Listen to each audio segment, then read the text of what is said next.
السلام عليكم ورحمة الله وبركاته. الحمد لله رب العالمين والصلاة والسلام على أشرف المرسلين وعلى آله وأصحابه وأزواجه وذرياته وأهل بيته أجمعين. சங்கைக்கும் மேன்மைக்கும் உரிய பெரியோர்களே, சகோதரர்களே, எல்லாம் வல்ல அல்லாஹ் ஜல்ல ஜலாலுஹு நாம் செய்யக்கூடிய எல்லா நற்காரியங்களையும் முகஸ்துதியின்றி இஹ்லாஸான முறையில் இறைவனுக்காக மட்டுமே செய்யப்பட்ட நல்வணக்கங்களில் நம் வணக்கங்களை அல்லாஹ் அங்கீகரித்துக் கொள்வானாக. நாம் செய்யக்கூடிய வியாபாரங்களிலும் தொழில்துறைகளிலும் நஷ்டம் இல்லாத ஹலாலான முறையில் நிரம்ப லாபத்தை பெற்று அந்த லாபகரமான வாழ்க்கையை கொண்டு தம் தேவைகளையும் தேவை உடையவர்கள் தேவைகளை நிறைவேற்றக்கூடிய நல்ல பொருளாதாரத்தையும் உள்ள விசாலத்தையும் அல்லாஹ் நம் அனைவர்களுக்கும் வணங்கி அல்வானாக. கஞ்சத்தனம் என்கிற தீய பண்பை விட்டு அல்லாஹ் நம்மை பாதுகாத்துக் கொள்வானாக. நம்மை இந்த உலகத்தில் வாழ வைக்கும் காலம் எல்லாம் நோயினுடைய இன்று ஆரோக்கியத்தோடு அல்லாஹ் நம்மை வாழச் செய்வானாக. அந்த ஆரோக்கியமான வாழ்க்கையை கொண்டு அல்லாஹ் ரசூலை நெருங்கக்கூடிய அனைத்து நல்ல பொருளையும் புரியக்கூடிய நல்ல முத்தகீன்களின் கூட்டத்தில் அல்லாஹ் நம்மை ஆக்கி அல்வானாக. திடீர் மரணங்களை விட்டும் தீய மரணங்களை விட்டும் நம்மையும் நம் குடும்பத்தையும் நம் சமூகத்தையும் அல்லாஹ் முழுமையான முறையில் பாதுகாத்துக் கொள்வானாக. மருத்துவமனையின் செலவீனங்களை விட்டும் வேதனைகளை விட்டும் அல்லாஹ் நம்மை காத்தல்வானாக. நம்மில் யாரெல்லாம் நோயால் பாதிக்கப்பட்டு வீடே கதியென்றும் ஆஸ்பத்திரியை கதியென்றும் அல்லல் பட்டும் அவதியுற்றும் இருக்கிறார்களோ அத்தனை மக்களுக்கும் வெகு விரைவில் நோயை போக்கி பரிபூர்ணமான ஆரோக்கியத்தை கொடுத்து அவர்களை கொண்டு அவர் குடும்பத்திற்கும் சமூகத்திற்கும் பலன் தரக்கூடிய மக்களாக ஆக்கி அல்வானாக. நாம் இந்த உலகத்தில் வாழ்ந்து மறைகிற நேரத்தில் லா இலாஹ இல்லல்லாஹ் முஹம்மது ரசூலுல்லாஹ் என்ற கலிமாவை மொழிந்து ஜன்னத்துல் ஃபிர்தௌஸை கண்ணால் கண்டால் மகிழ்ந்து சிரித்தவனவா மரணிக்கக்கூடிய நல்வாக்கியம் பெற்ற மக்களில் அல்லாஹ் நம்மை ஆக்கி அல்வானாக. நாளை மறுமையில கண்மணி முஹம்மது ரசூலுல்லாஹி ஸல்லல்லாஹு அலைஹி வஸல்லம் அவர்களின் திருக்கரங்களால் ஹவுதுல் கௌசர் என்கிற தடாகத்தின் நீர் பருகி அன்னாரின் ஷஃபாத்தை பெற்று அன்னாரின் கரம் பிடித்து ஜன்னத்துல் ஃபிர்தௌஸ் என்ற உயர்ந்த சொர்க்கத்தில் அவர்களோடு அல்லாஹ் நம்மை சங்கமிக்க செய்வானாக. எல்லாவற்றுக்கும் மேலாக இறை அன்பை பெற்று இறைவனை பார்த்து பரவசம் அடையக்கூடிய அவன் லிக்காவையும் ரிவாவையும் பெற்ற மக்களில் அல்லாஹ் நம்மை ஆக்கி அருள்வானாக. அருமையான மூமின்களே, அல்லாஹு ஜல்ல ஜலாலுஹு நமக்கெல்லாம் குழந்தை பாக்கியம் கொடுத்திருக்கிறான் என்று சொன்னால் உண்மையில் அவனால் வழங்கப்பட்ட அலாதியான ரஹ்மத்துகளில் பரக்கத்தில் ஒன்று இந்த குழந்தை என்பது. அந்த குழந்தைகளை வளர்க்கின்ற விதத்தில் வளர்க்க வேண்டும்.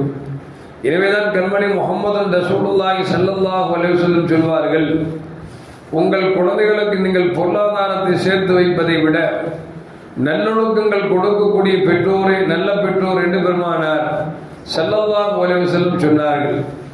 மேலும் மற்றொரு ஹதீஸில் நபிகள் நாயகம் ஸல்லல்லாஹு அலைஹி வஸல்லம் சொல்லுவாங்க, ஒரு மனிதன் தானம் தர்மம் கொடுப்பதை விட தங்கள் குழந்தைகளுக்கு நல்லொழுக்கம் கொடுக்கிறாரே அதுதான் அந்த தான தர்மத்தை விட சிறந்தது என்று பெருமானார் ஸல்லல்லாஹு அலைஹி வஸல்லம் சொல்லுகிறார்கள்.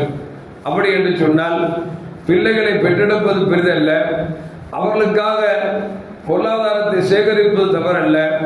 நாம் பொருளாதாரத்தை சேகரிப்பதற்கு எந்த அளவுக்கு நாம் அக்கறையும் ஆர்வமும் கொண்டிருக்கிறோமோ அதை விட பன்மடங்கு நாம் பெற்றெடுத்த குழந்தைகளை ஒழுக்கமுள்ள குழந்தைகளாக இருக்கிறார்களா, அவனுக்கு நல்ல பண்பாடுகள் இருக்கிறதா, நல்ல குணங்கள் இருக்கிறதா என்பதை கவனித்து அந்த குழந்தைகளுக்கு நல்லொழுக்கத்தை கற்றுக் கொடுப்பதும் நல்ல குணங்களை கற்றுக் கொடுப்பதும் ஒவ்வொரு பெற்றோர் மீது கட்டாய கடமை என்பதை இன்றைக்கு நடக்கக்கூடிய சூழ்நிலையை பார்க்கிற பொழுது நமக்கெல்லாம் விளங்க முடிகிறது.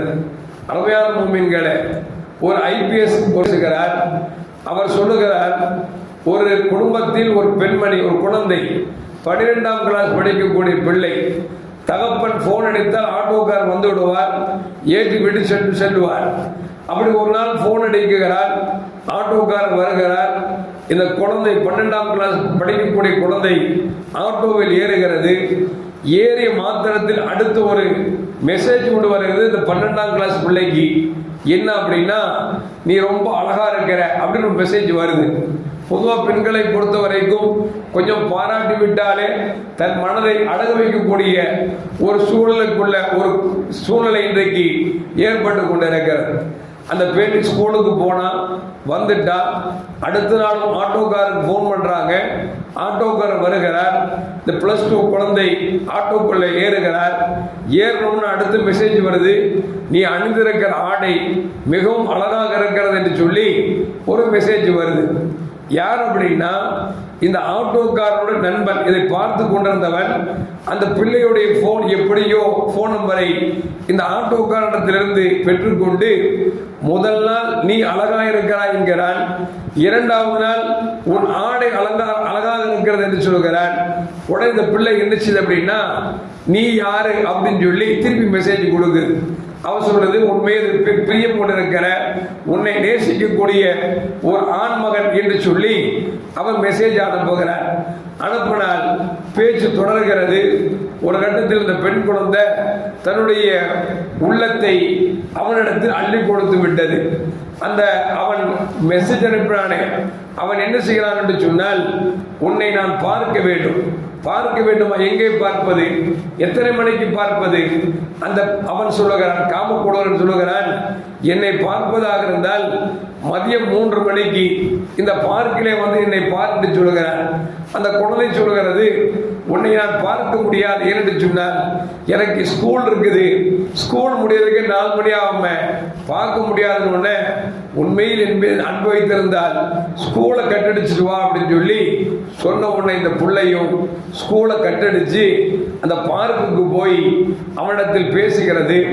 அவன் என்ன செய்கிறான் என்று சொன்னால், உன்னை நான் நேசிக்கிறேன், அப்படி செய்கிறேன், இப்படி செய்கிறேன் என்று சொல்லி உன்னை எந்த விதத்திலும் கைவிட மாட்டேன், பார்த்துக் கொள்வேன் என்றெல்லாம் நம்பிக்கை கொடுத்தவுடன் இந்த பெண் கொஞ்சம் கொஞ்சமாக தன் தந்தையை மறக்கிறாள், தன்னுடைய பெற்றெடுத்த தாயை மறக்கிறாள், உடன் பிறந்த சகோதரிகள் மானங்கள் எல்லாவற்றையும் மறந்துவிட்டு அவள் நேசிக்க ஆரம்பிக்கிறாள்.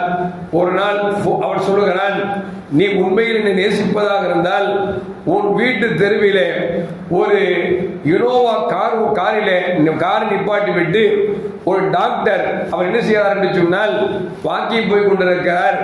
அந்த கார் நம்பர் என்ன, எத்தனை மணிக்கு வருகிறார், அவர் கூட யார் செல்கிறார் என்று சொல்லி எனக்கு சொல்ல வேண்டும் என்று சொல்லி அவன் சொல்லுகிறான்.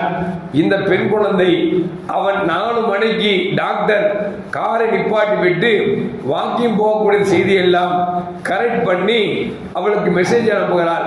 என்னோட சொன்னால் இத்தனை மணிக்கு இந்த கார் நிற்கிறது, இந்த வண்டியின் நம்பர் இன்னது, டாக்டர் தனியாக போகிறார் என்கிற தகவலை எல்லாம் அந்த பெண்மணி காலங்காத்தால் எழுந்து தன் காதலனுக்காக நேரத்தை ஒதுக்கி அந்த செய்தியை கொடுத்து விடுகிறாள். அடுத்த நாள் பார்த்தால் அந்த டாக்டர் கொலை செய்யப்பட்டு கிடக்கிறார். ஆச்சரியம் சொன்னால் எப்படி இந்த கொலை நடந்தது என்று சொல்லி புலனாய்வுப்படுகிறார்கள்.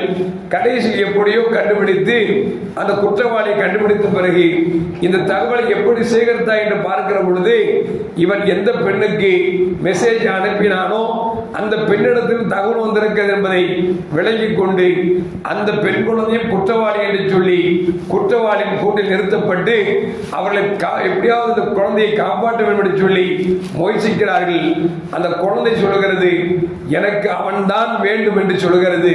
கடைசியில் கோர்ட்டில் உத்தரவு என்று சொன்னால் 12ஆம் கிளாஸ் படிக்கக்கூடிய பிள்ளைக்கு 7 வருடம் ஜெயில் தண்டனை என்று அறிவிக்கிறார் என்று சொன்னால் அருமையான மோமியங்களே, கொஞ்சம் யோசித்து பார்க்க வேண்டும். நாம் பெற்றெடுத்த பிள்ளைதான், நமக்கு துரோகம் செய்ய மாட்டோம் என்று நினைத்திருந்தோம், நம்மின் மீது அன்பு காட்டுகிறார்கள் என்று சொல்லி அவர்கள் பெற்றோர் நினைத்திருந்தார்கள். கடைசியில் பார்த்தால் ஒரு கொலை செய்வதற்கு ஒரு காரணகர்த்தாவாக தன் காதலால் தன் வாழ்க்கை இழக்கிறார்கள் என்று சொன்னால் எவ்வளவு மோசமான காலத்தில் இருக்கிறோம் என்பதை யோசித்து பார்க்க வேண்டும். நேற்றைக்கு முந்தைய தினம் ரேஸ் கோர்ஸ்ல அப்படி வண்டி எனக்கு அந்த ரோட்ல தான் போகும். அப்படி போகின்ற பொழுது ஒரு பேண்டும் ஒரு டிஷர்ட்டும் போட்டு இருக்கிற ஒரு அழகான பெண்மணி பக்கத்திலே ஒரு புர்கா போட்டு முகமெல்லாம் மூடி ரொம்ப ஒழுங்கு சீலராக இருக்கக்கூடிய ஒரு முஸ்லிம் பெண்மணி நின்று பேசிக் கொண்டிருக்கிறார்கள். ஒருவன் பைக்கில் வருகிறான். அவனை பார்த்தால் அவன் முடியை பார்த்தா நாய் குடிக்காம இருந்தா ஒரு 6 மாசம் மாசம் குடிக்காம இருந்தா எப்படி இருக்கும்? அந்த நாய் முடி மாதிரி அவனுக்கு இருக்குது. அவனை பார்த்தால் ஒரு ரொம்ப கீழ்த்தரமான ஒரு மனிதனாக தெரிகிறான். வண்டி நின்றவுடன் அந்த இஸ்லாம் அல்லாத பெண் பிள்ளை, இஸ்லாமிய பெண் பிள்ளை இடத்தில் கை கொடு என்று சொல்கிறார். இவள் கை கொடுக்கிறார். அவன் ஏதோ பரிசை கொண்டு வருகிறான். அதை வாங்கிவிட்டு அந்த முஸ்லிம் பெண்மணி இந்த பிள்ளையும் நடக்கிறார்கள். அந்த பிள்ளை பேண்ட் சட்டை போட்ட மாற்று மத பிள்ளை திரும்பி பார்த்து கையை காமிச்சு, சாதிச்சிட்டியா, உனக்கு நான் ஏற்பாடு பண்ணிவிட்டேன் என்று சொல்லி அவர் சேலஞ்ச் பண்றா.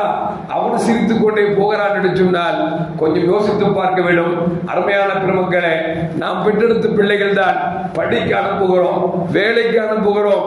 அந்த குழந்தைகள் பெற்றோரை பாசத்தை எல்லாம் இழந்துவிட்டு, பெற்றோரின் கஷ்ட நஷ்டங்களை எல்லாம் மறந்துவிட்டு, எவனோ பெற்றோர் காமாளி பயல் கூட நம்முடைய பெண்மக்கள் தன்னை அடமானம் வைக்கிறார் என்று சொன்னால் அதைத்தான் பெருமானார் ஸல்லல்லாஹு அலைஹி சொன்னார்கள், உங்கள் பிள்ளைகளுக்காக சொத்து சேர்ப்பது பெரிதல்ல, அந்த குழந்தைகளுக்கு நல்லொழுக்கத்தை கற்றுக் கொடுங்கள்.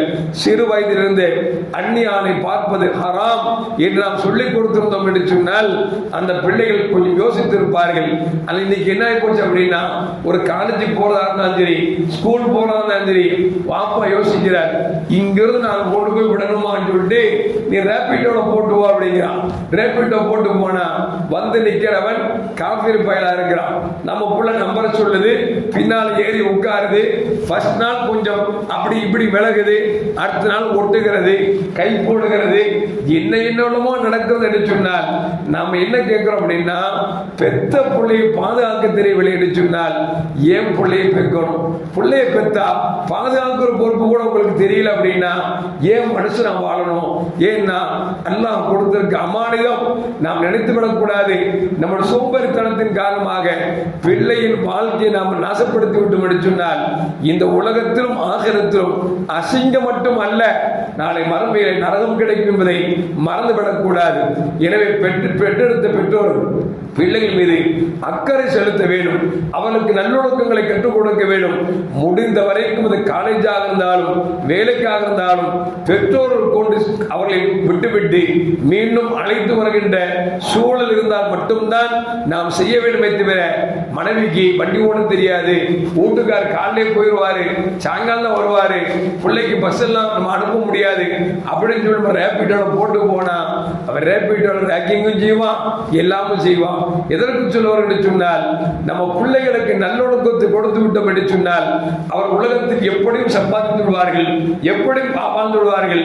நல்லொழுக்கம் கொடுக்கவில்லை என்று சொன்னால் அந்த குழந்தைகள் யாரை நம்பி செல்கிறார்களோ அந்த மனிதனால் சீரழிக்கப்பட்டு சின்ன பின்னமாக்கப்பட்டு நம் வீட்டில் வந்து இருக்கக்கூடிய அந்த அளவோட காட்சியை பார்க்காமல் நாம் இருக்க வேண்டும் என்று சொன்னால் பிள்ளைகள் மீது அதிகம் அக்கறை செலுத்தி அந்த குழந்தைகளுக்கு நல்லொழுக்கம் கொடுக்குமாறு அன்போடு கேட்டுக்கொள்கிறேன். எல்லாம் அல்லாஹ் ஜல்ல ஜலாலுஹு நம் பிள்ளைகளை கண்டவனின் கண்களை விட்டும், இன்னும் சொல்ல போனால் அடுத்த ஆடவருடைய பார்வை விட்டும் அல்லாஹ் பாதுகாத்து கற்பு கரசிகளாக வாழக்கூடிய நல்ல மூமின்களின் கூட்டத்தில் நம்மையும் நம் குடும்பங்களையும் அல்லாஹ் ஆக்கி அருள்வானாக. அஸ்ஸலாமு அலைக்கும் வரஹ்மத்துல்லாஹி வபரகாத்துஹு. ஸல்லல்லாஹு அலா முஹம்மத் ஸல்லல்லாஹு அலைஹி வஸல்லம். ஸல்லல்லாஹு அலா முஹம்மத் அலைஹி வஸல்லம். ஸல்லல்லாஹு அலா முஹம்மத். யா ரப்பி ஸல்லி